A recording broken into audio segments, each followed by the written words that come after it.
দিয়েছিল। গত 7 বছরে একটা ট্রেন লাইন করেছে, একটা ট্রেন লাইন। এখান থেকে যে ট্রেনগুলো যায় বা হাওড়া থেকে যে ট্রেনগুলো আসে রূপসী বাংলা বা এই পুরুলিয়া এক্সপ্রেস, হাওড়া চক্রধরপুর, আমাকে কত লোক বলেছে এখান থেকে ফোন করে হাওড়া চক্রধরপুর রাত 12টায় ছাড়ে, সকাল 6টায় পুরুলিয়া পৌঁছানোর কথা। সেই ট্রেন ঢোকে সকাল 9:30, 10টা, 11টা। পুরুলিয়া এক্সপ্রেস হাওড়া থেকে ছাড়ে 3:40, পুরুলিয়ায় পুরুলিয়ায় পৌঁছানোর কথা 10:30টা। সেই ট্রেন ঢোকে রাত্রির 1টা, 1:30, 2টো। রূপসী বাংলা পুরুলিয়া থেকে ছাড়ে 3:30 দুপুরবেলা, হাওড়ায় ঢোকার কথা রাত্রির 10টা। কোনোদিন হাওড়ায় ঢোকে না, সাঁতরাগাছিতে ট্রেন নামিয়ে দেয়। 4 বছর ধরে বলা হচ্ছে রেল লাইনের কাজ চলছে। আমি ভুল বলছি? এই ডবল ইঞ্জিন সরকারের নমুনা জ্যোতির্ময় সিং মাহাতো একটা ট্রেন পুরুলিয়া থেকে হাওড়া অবধি পৌঁছাতে পারো না। তোমরা মানুষকে রাস্তা দেবে, বাড়ি দেবে, জল দেবে, কল দেবে, লজ্জা লাগে না?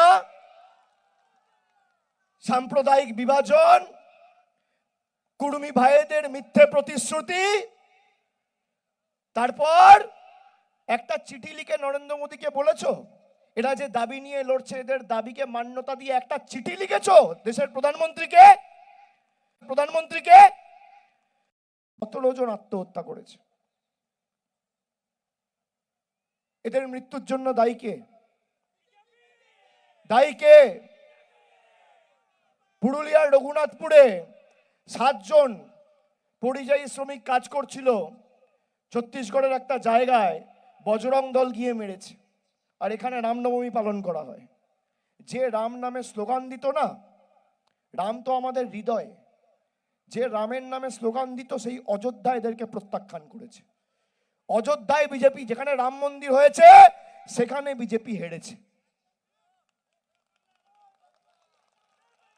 আমি আমার ধর্ম বাড়িতে করব,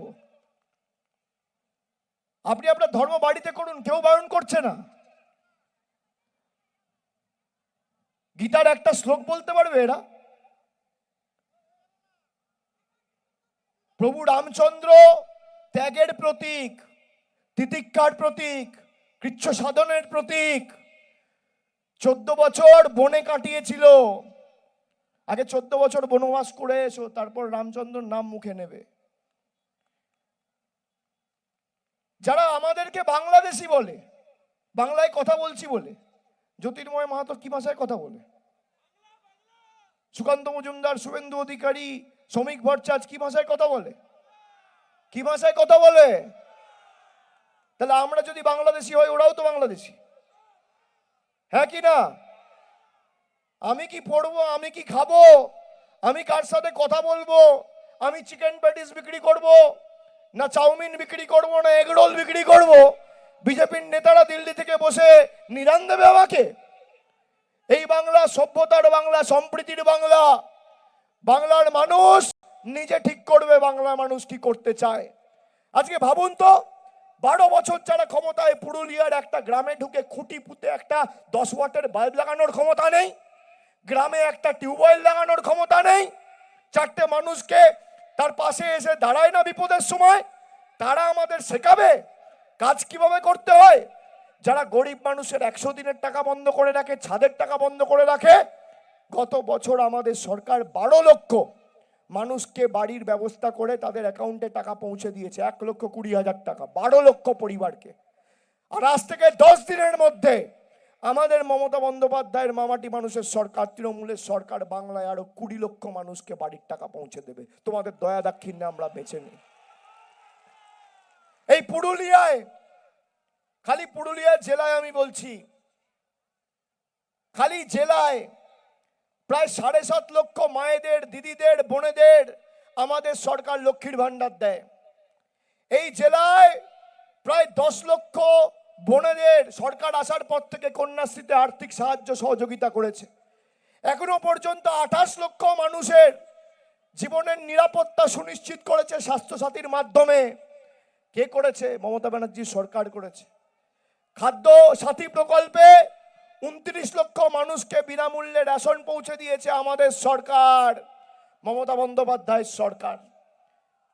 এরা আসুক এদের রিপোর্ট কার্ড নিয়ে, কেউ তো বারণ করছে না। মাথায় রাখবেন, আমি আপনাদের কাছে অনুরোধ করে যাব, তৃণমূলের কোনো রকম কোনো স্থানীয় পদাধিকারী যদি আপনাদের সাথে কোনো রকম খারাপ আচরণ করে, ব্যবহার করে, আপনারা এক ডাকে অভিষেকে ফোন করে আমাকে জানাবেন, কিন্তু তাদের জন্য তৃণমূলের তরফ থেকে মুখ ফেরাবেন না। এটা পুরুলিয়ার মানুষের কাছে আমার একান্ত অনুরোধ। আপনারা ভোট যাকেই দিচ্ছেন, ভোট সরাসরি মমতা বন্দ্যোপাধ্যায়কে 2026-এ পুরুলিয়ার সার্বিক উন্নয়নের জন্য দিচ্ছেন। আপনি মনে করে দেখুন, 1998 সালে আমাদের এখানে একজন পঞ্চায়েত মেম্বার জিতেছিল বাগমুন্ডি থেকে, প্রধান সিং মুড়া।